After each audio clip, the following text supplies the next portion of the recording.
Welcome everybody, hello. So, I think we could begin. So today is the AMA based on the coding department. We have a lot of code devs in here. Some of them will be talking and answering questions, and some of them will be lurking.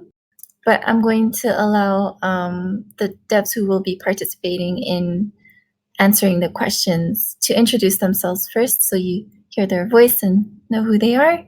But first, a few things I want to mention is when you are asking the questions, once it opens in the channel called Code AMA Questions, just above this, make sure to keep it related to the technical aspects of Hard Space Shipbreaker, because they may not be able to answer things beyond that, but they might. And also, it's only going to be half an hour. That's all the time that we have. Unfortunately, we won't have the second half hour today, as Ian is not here with us at the moment. So yeah, let's start with the intros. Who's in here? Who wants to start and say hi? Hey, I'll start. Hi, I'm Richard. I'm the technical director on Shipbreaker. Jason, I'm a senior software engineer on Shipbreaker.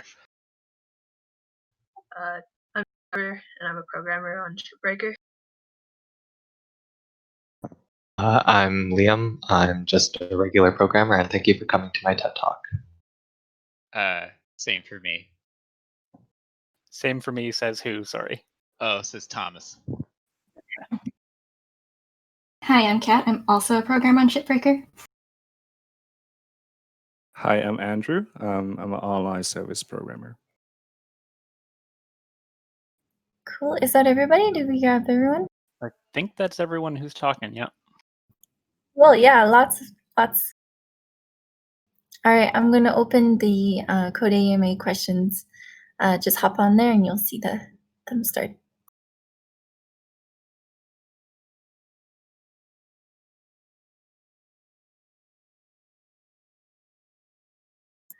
It's open.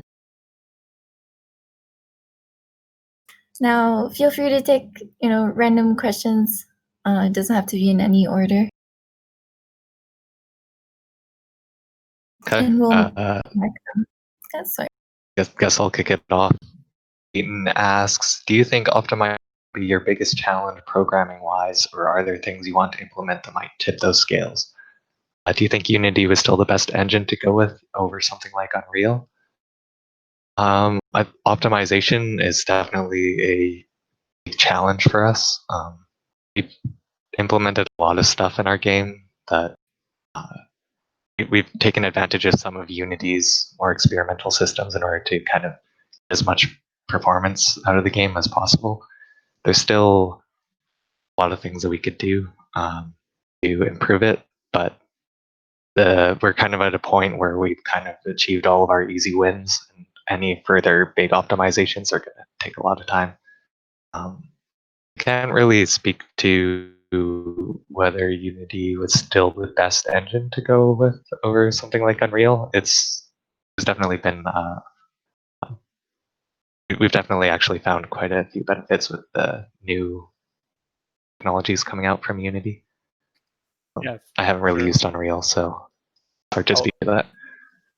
I'll add onto that. Unity was great. One of the main reasons we chose it was just kind of what was most familiar with the team leading into this. The game started as a game jam originally, and we had just come off of Deserts of Karak, and we were all super familiar with Unity, and it also met all the needs that we needed at the time. And in many ways, we kind of grew as a game at a similar pace that Unity grew as an engine. And like Liam mentioned, taking advantage of some of the new experimental technology, that stuff came online right in time for us to be able to take advantage of it in ways that, might not have made some systems possible in our game without them.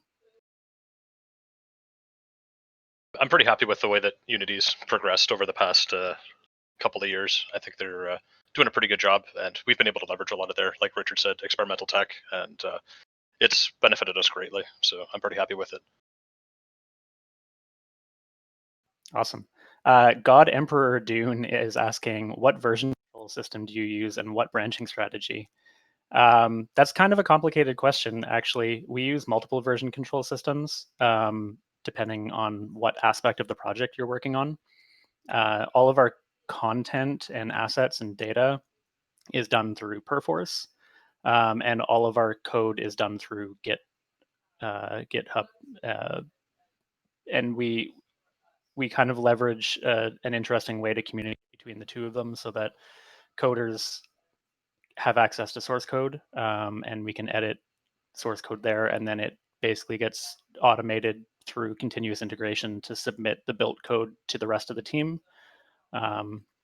so that designers and artists don't have to look at code, don't have to worry about building code. It's already built for them, and they just have to worry about editing data and art and assets and things.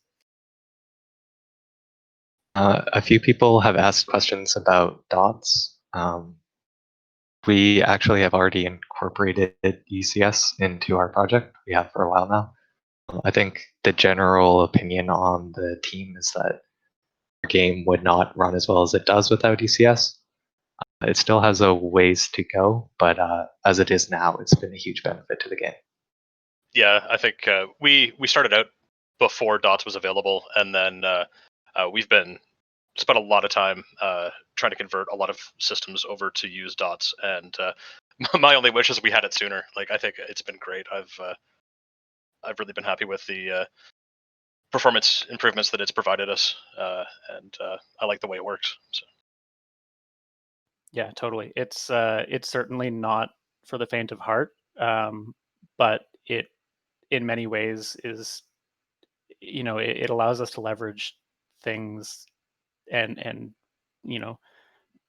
coding patterns that would have otherwise been very difficult to do with the standard game object monobehavior format. It also allows us to consume every ounce of multi-threaded capability that you guys have available on your PCs.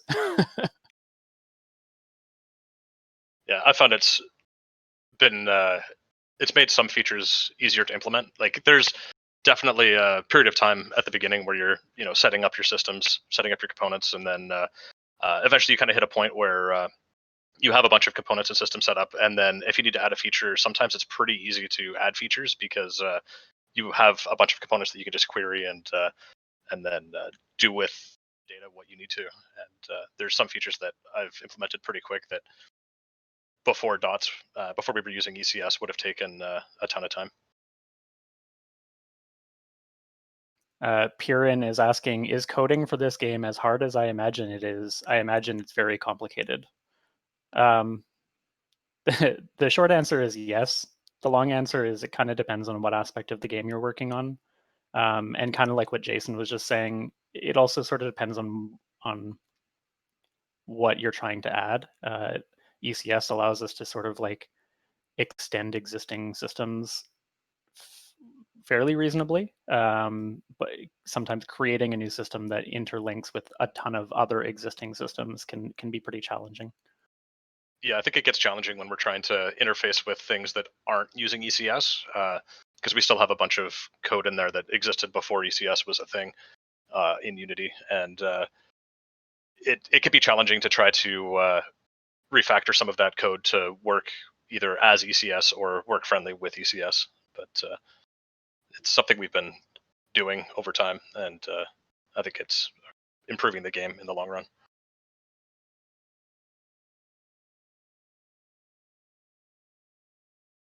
Somebody was asking about like how did we end up at BBI, and like what does it take to become kind of a developer and game developer and stuff.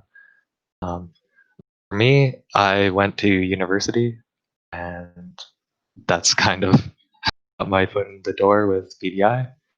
I recommend it if you're interested in computing science. I know people have gone through kind of more professional development programs that can also help you into the industry. more than anything, I just recommend getting your feet wet. There's only so much you can learn about coding from tutorials and such. You need some projects to show off.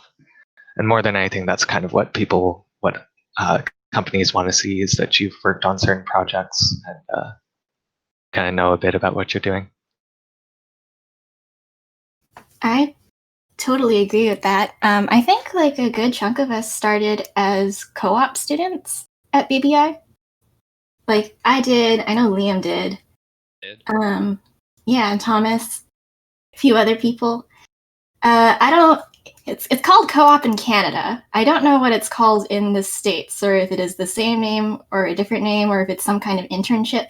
But it's a university program where we get to get paired with actual professional companies and do real work. BBI likes to bring in a lot of co-ops every year. I mean, in the studio on various projects, we have at any given time probably a dozen students working on different things. And it's a really, really good opportunity, like Kat was saying, that if that works out and it's something that you as a student really like to do and you were successful at it, and it can often lead to an actual employment opportunity afterwards. Yeah, like I applied through university like these guys with co-op. They said on the posting, senior student, multiple previous co-ops, but that absolutely wasn't me. But I still got a chance working here, and man, like I've learned so much. It's a really valuable program. Like puts you miles ahead of what you do by just doing stuff in university, which like is basically nothing really. Oh, for sure. Like my 8 months as a student co-op at BBI made me a much better programmer than my entire time at school. Yeah. Experience is a really good learning tool. Doing is better than sort of listening. The more chance you get to experiment with stuff, I think the stronger you become as a developer. Also, some classes in schools can be kind of outdated. Oh, absolutely. Yeah, I started at BBI because one of the designers was hounding me to apply here. Jeremy, I think he's here actually. See him there. I was working somewhere else, and he was like, "Dude, you got to come check this game out. You got to apply here." And then I did, and I saw the game, and as soon as I saw Shipbreaker, this will be a little over a couple of years ago, I was like, "Wow, I got to work on this. This thing looks really cool." So it's all Jeremy's fault I'm here. Sorry to the other programmers, blame him. Really quick one here. Balcora asks, "Are we still using Unity, or are we using Unity 2020 or still 2019?" We're on 2019. This project actually originally started in like 5.4 or something like that. It was the same version of Unity that we shipped DOK on, Deserts of Karak. So we're sort of trying to keep up to date with the engine as much as we can, but we also don't want to be pushing to like unstable brand new versions either. I can answer this one real quick. Loading asked, how does tool damage work? I assume you're talking about durability. Basically, each tool you have has a certain set of actions that will cause the durability to decrease as you use them. There's built-in functionality for like really bad things happen when you get below certain thresholds, but we haven't really taken advantage of it yet. There was some stuff that was built in, but didn't turn out exactly how everybody hoped, so we just kind of pulled it out. And then another one that I think Kat already prepared for was, what is your favorite bug so far? I think I know my answer to this one. I was working on the room system, and I had a bug that caused every wall in the ship to breach simultaneously and blow the ship apart, and it was glorious. It was like the entire ship just decompressed all at once. Everything blew up. It looked like a fireworks display. My favorite bug was not a complex one. It was a really silly one. It was when I was working on the control rebinding and I was writing in all the defaults. I accidentally, because there's so many bindings. Everything on that page looks the same. So when I was binding or setting the default for look left, I wrote look left, but then for look right, I also wrote look left. So for about like 2 or 3 hours, anyone who was testing the game could not turn the camera left or right. It was a really easy fix, but the funny part was when I made the code submission for that, someone pointed out, hey, that's the 3,000th code submission. And then everyone was like, yay, happy milestone, happy 3,000. And I was like, I fixed a typo. Also, I think somebody was calling it the Zoolander bug. I did not know that. That's awesome. What else we got? Actually, I'll comment on my favorite bug. My favorite bug, I think, was similar to Jason, also decompression related. We had an issue in the mackerel class ships at one point where it was decompressing internally and causing a bunch of objects inside the ship to all rush towards the front of the ship. And when they would do that, they would have enough force to push the cockpit of the ship forward. And it actually made the ship look like it was taking off and flying out of the bay. Yeah, I think Sadace just asked, what's your least favorite bug so far? And the cause of that bug is probably my least favorite. It's our small object bug that we can have objects that we don't want to be able to push other objects can push other objects. That's my least favorite right now. Wait. This is really hard. My No, least yeah. favorite. Oops, sorry. Oh, sorry, Trevor. My least favorite bug so far is the one where the objects become uncontrollable with a grappling hook. It never really happened very often on the dev team, and it was obviously it's been happening quite a bit for all you players. But yeah, it's been hard to reproduce. Well, it's crazy. Oh, I can actually, you could almost say that my least favorite bug is any bug that I can't reproduce. So we'll get like bug reports of things happening, and then you can spend hours trying to reproduce something and not have it happen. And those are my least favorite, just because you want to fix something, but you're spending more time just trying to get it to happen. And it's so irritating. My least favorite bug is anything to do with these simultaneous breaking bindings. That's my problem child. Kat, specifically, you mean the fact that breaking is the only action that is bound to multiple keys, right? Yes, that one.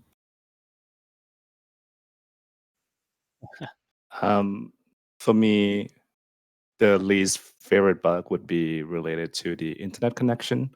Like sometimes you actually have to disconnect your internet in order to test something. So you basically just go dark and you cannot communicate with your teammates. Yeah, that would be my least favorite bugs. Sure, you're testing bugs. Yeah, pretty much. Yeah, basically I cannot like talk to anyone because of course you have no internet connection, and hopefully no one tries to talk to you during the time you try to fix. Yeah, that would be. Oh, thinking about bugs, this one it's more of a bug. I found it funny. We had another decompression bugs. It seems like a lot of our bugs are decompression related. Whose fault is Where that, Jason? that's my fault. Blame me. We had this issue where forces would get applied to the player, but then not get cleared, so they'd kind of accumulate over time. And this only lasted internally for a couple of days, but you'd say be in a ship that was decompressing, it would push you forward, but then the front of the ship would blow out, and you'd keep accelerating out of the bay. So you just kind of like take off into space at a faster and faster rate. I kind of like that one. Can't keep that around, unfortunately. Kerfirst has a question here. Before, you hinted at that the barge is difficult to clear of objects between shifts for technical reasons. What makes this different from how objects are deleted when they enter the furnace, processor, etc.? It's a weird one because the barge handles salvaging slightly different. When something goes into the furnace or processor, we kind of like handle whether or not it was going into the right place. mark it off in your work order, give you the value for it, kind of record it, and then we get rid of that object because it's gone into a place that you can no longer ever see it again. Whereas with the barge, when it locks into the barge, we sort of do a lot of the same stuff, but then that object gets put into sort of a stasis where it needs to still exist, but it's been dealt with already. And cleaning those objects up after the fact can have unintended side effects where the work order will then acknowledge that they no longer exist, even though they've been processed, and then you can actually get deductions put against them. In addition to the fact, so that's one aspect of it. The other aspect is that sometimes when you launch things down to the barge, it will accept part of the object into the barge, but then it'll have a whole bunch of other stuff attached to it. So let's say you have a computer terminal that's still got like part of the floor attached to that computer terminal. If we get rid of the computer terminal, it's still attached to that floor piece. And so we'll end up accidentally getting rid of that floor piece as well. And you'll actually get deducted value for a part that you otherwise could theoretically have ripped off and continued to deal with. So there's sort of a couple avenues of the trickiness of that one. I'm looking at a question by Clean Towels right now. It says, as most games are trying to ensure that they are properly multi-threaded, how well does Unity allow the team to ensure that the game is able to take advantage of the new higher thread count systems? Or are you having to implement your own other methods to reach this sort of goal? So for that, Unity has their ECS and job system allows us to basically store our data in such a way that as long as we can queue up jobs to run on multiple threads, and we can, as long as we're ensuring that we're not trying to write to data as we're reading it, we can use it to take advantage of a lot of the multi-threading capabilities of modern processors. So we've been converting a lot of our stuff over the past little while to use ECS, and it's helping us considerably. So that's what we're doing. We haven't had to implement too many custom solutions as far as taking advantage of threads. It's just implementing our systems to take advantage of Unity's tools that they provide us. Totally. Guy is asking, what is the hardest thing about saving the ships for another session? How close are you to a solution to allow sessions to keep ships? So Jason and Trevor can probably talk a little bit more about this one. Trevor, do you want to kick it off of where you started looking into this a long time ago? Sorry. So our ships are mostly like dynamically spawned for a session. So when you save the game object, or when you try and save the ship, there's not really anything there initially, and it would just need to be regenerated. However, any like modifications to that ship would not save between sessions. So you'd be essentially just regenerating a brand new clean ship. So I started work trying to save like everything that's been destroyed, everything that's been cut, things like that. However, now that was before we had ECS, and now everything has entities associated with them, and those are harder to save and need to be like also saved, which is where Jason's been working. If Jason wants to explain that part. Yeah, so we've kind of been, what would you say, skipping along on different attempts at save load. I think the first time was a couple of years ago. I did an experiment where since we deterministically spawn our ships based on a seed, we'd spawn everything in, and the first attempt we had was just saving off every cut the player did and every cut that would happen based on things exploding, and then play them back instantaneously and reposition all of the objects to where they would need to be. That was by far the coolest looking thing we could have done, because it kind of, when you're watching it, when we weren't hiding it behind a load screen, it kind of looked like scene in anime where someone would like cut somebody and then they'd just like break into 1,000 pieces and reappear, separated.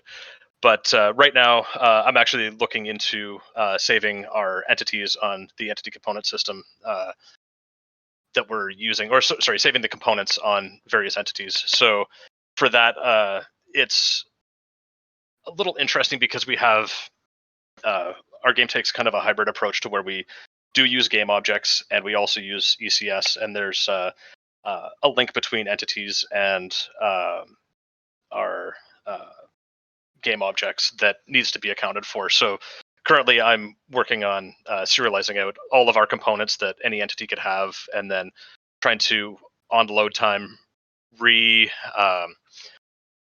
sort of fix up the data so that any entities that used to exist now get recreated, but then any references that other components would have to those entities would get automatically fixed up and cleaned up to reference their new entities. That's still in process right now, so I can't comment on when we'll have any kind of save load in. It's going to be a long journey, but I think it's getting there. So it's challenging, but we're making progress. Slowly but surely. Yeah, I've been spent the past week and a half just in a debugger, looking at numbers and offsets, and yeah, it's been it's been fun. But also, Jessica mentioned that we had a mishap where we lost some work, and then Danikov says commit often. The irony is that everything was actually committed. It was just committed locally, and what ended up happening was the computer in question had its entire local Git repo blown away. So yeah, it was push a often, commit indeed. but yeah, but the push did not happen. Yeah, it was something that was supposed to take like maybe a day to shelf something off, and then didn't push. So that was me. In case anybody's wondering, learn from my mistakes. Push often. Captain Tack is asking, would you ever consider some sort of cutter head that lets you draw out your cut instead of just using straight lines? We've talked about this a lot in the team, and it's something that we actually spent a lot of time exploring the possibility of doing this. It kind of comes down to a technical limitation of how our game works, both dynamically and also with physics. The long and short of it is that by using straight lines, we can always guarantee that something that started convex stays convex. And convexity is really important for our objects because physics works with convexity way better than it does with concavity. The idea, if you're not familiar with convexity and concavity, convexity is something that basically is has no gaps and no holes in it. So a donut would be concave and a cube would be convex. Anyways, if you enable people to be able to cut in any shape that they want, then you're introducing way more complexities with concavity. And it's not that it can't be done, it just wildly complexifies the situation. Yeah, we used to support concave objects at one point, but to maintain it was such a pain. It wasn't really worth it for us. The complexity of it just made it hard to maintain, and we wanted to be able to focus our efforts elsewhere. Yeah. Bro questions complicates ?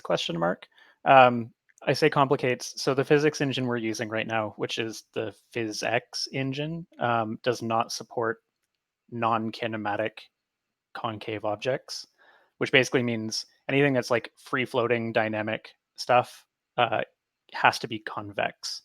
And so anything that is represented as concave is actually under the hood a series of convex objects that are pieced together to make it look like it's concave. And so the more dynamic capability we allow people to be able to cut individual pieces up, the more sub-objects that we have to dynamically figure out how to convexify. And it also would result in like things like more vertices.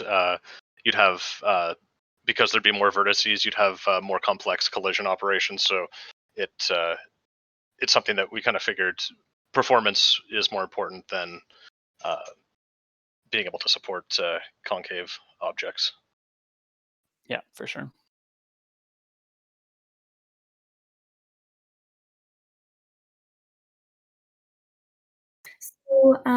we've hit the half an hour mark. Should we answer maybe one or two more and then call it?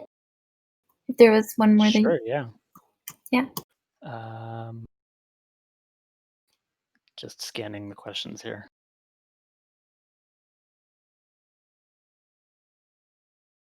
Kind of on the back of that physics discussion, no Mr. Bond is asking, since we already use ECS and dots, have we considered replacing Unity physics with Havoc or something like that?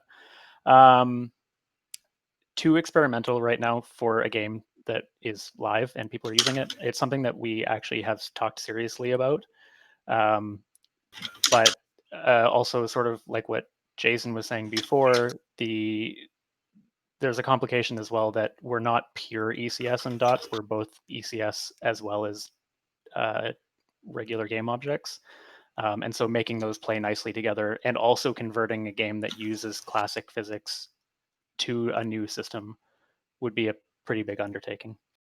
Yeah, it would take a lot of work to do it, and I don't know if you guys would be happy with us doing that, because it would probably turn into, you'd have a long period of time where the change that you get after a drop would be, oh, nothing's really changed except the physics are different behind the scenes, and you might not be able to tell the difference.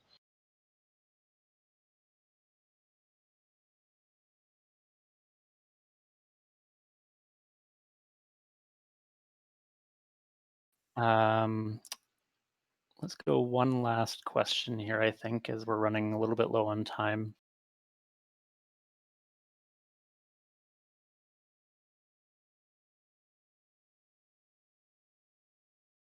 Someone said getting started and breaking into the programmer breaking into the game industry. If you go to unity.com, you can download everything you need for free or Unreal, and that's what I did.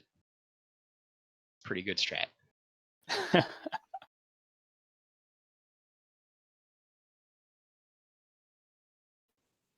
Alrighty, I think we're gonna let the code team go back to work now.